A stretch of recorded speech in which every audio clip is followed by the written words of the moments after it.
I'm going to preface the video that I'm about to share with you with 3 points. Okay, first and foremost, trigger warning, massive trigger warning. Second, I am no stranger to the TV series Handmaid's Tale. Okay, and being someone who is very familiar and has watched the TV show, I was so bothered when I witnessed them do the flashback scenes of how it like all went down. And you would see these armed militia style men just come into the streets and round up women, and people watched. They just watched it happen. Okay. And my third point before I show you this video is if you are going to attend local events with your politicians, especially if you live in deeply red states and districts, okay, especially go in pairs, go with other people. Okay.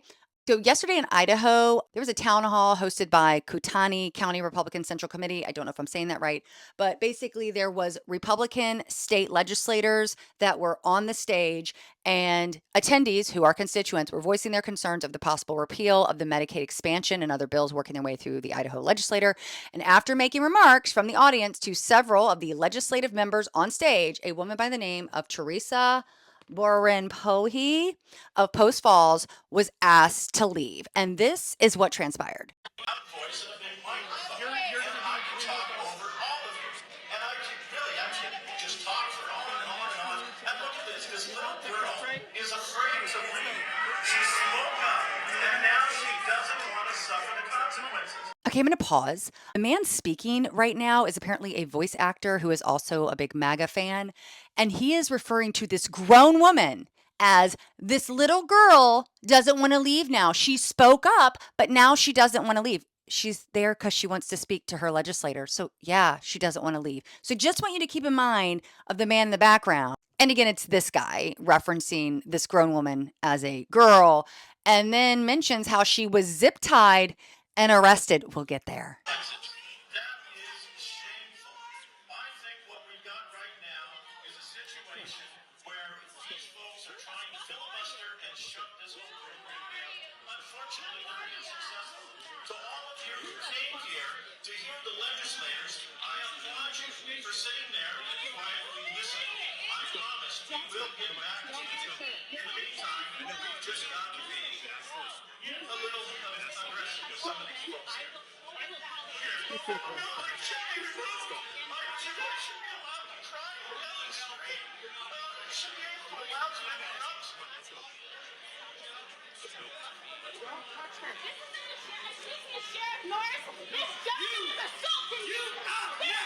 You out now. Let's go. This man is assaulting me. Why? Is this your deputy?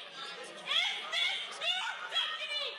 No, don't touch me. Is he a deputy?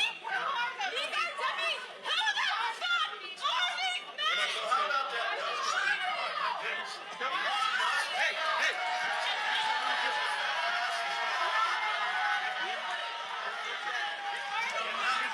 It's too bad that we have some 150-year-old Social Security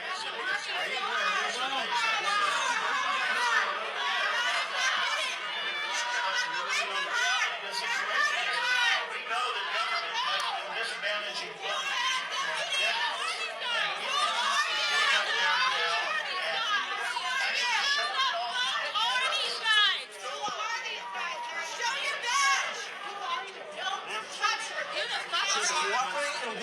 Yeah, that's what they say to rape victims. You refuse to identify yourself. Who are you? Zip ties. Zip ties. There are literal people cheering on two men assaulting a woman who refused to identify themselves. Now, the gentleman that directed those to take on that action, let's learn about him. Yes, that was off-duty Sheriff Bob Norris that you saw not only threatening to mace her, but sicking two men on her who were carrying, again, zip ties.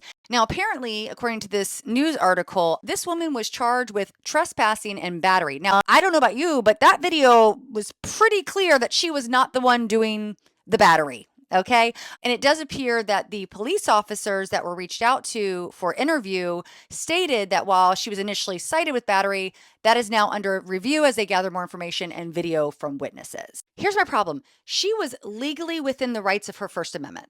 She was not threatening violence. She was at a public event where her legislators that were duly elected and represent her were speaking and she was voicing her concerns. That is her right.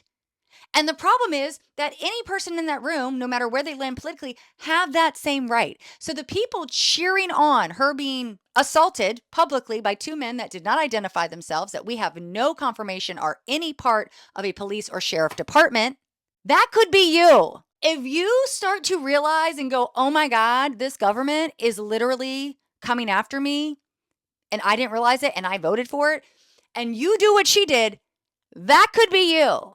And even the people that supported her, they were recording. Great. I'm glad it's on video. But you also were not intervening. This is literally how Handmaid's Tale went down in the book, in the TV series, because people stood by and watched, and some people cheered. Just remember, you're cheering for literal militia to zip tie constituents at public events. It could be you. You are not safe from that. If you start going on the other side of the conversation, it could be you. So I hope this woman gets off. I hope she gets a lawsuit. I hope this police department gets so much attention. Okay? Be safe. Be safe.